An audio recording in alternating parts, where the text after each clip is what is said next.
And no one is enjoying watching Chris Christie squirm more than Republicans. Specifically, these Republicans who hope to be the next Republican nominee for president. If Chris Christie enters the race for president against these guys, they are going to hit him with attack ads on day one. They will use Chris Christie's own words against him.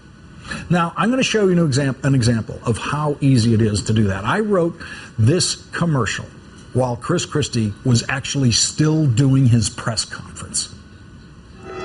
What kind of president would Chris Christie be? I delegate enormous authority to my staff and enormous authority to my cabinet.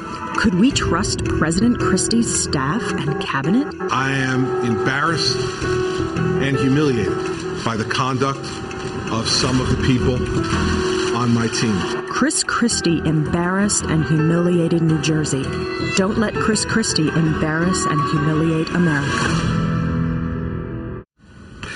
And Christie's Republican opponents for the presidential nomination will keep that kind of ad coming every day. They're very easy to write because Christie has written those ads for them with that press conference.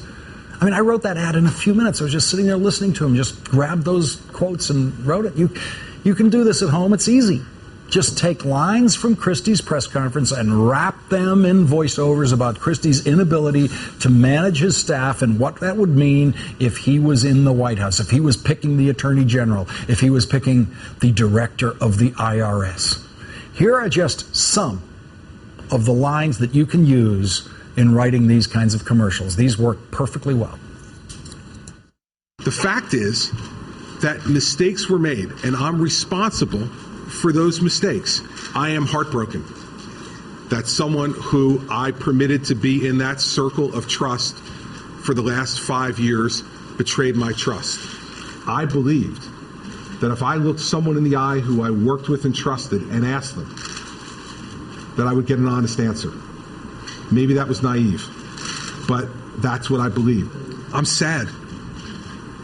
I'm sad. That's the predominant emotion I feel right now, is sadness. Sadness that I was betrayed by a member of my staff. Sadness that I had people who I entrusted with important jobs who acted completely inappropriately. A person who I counted on and trusted for 5 years betrayed me. A person who I gave a high government office to betrayed me. Listen, all I can do is apologize for the conduct of people who worked for me. I have absolutely nothing to hide.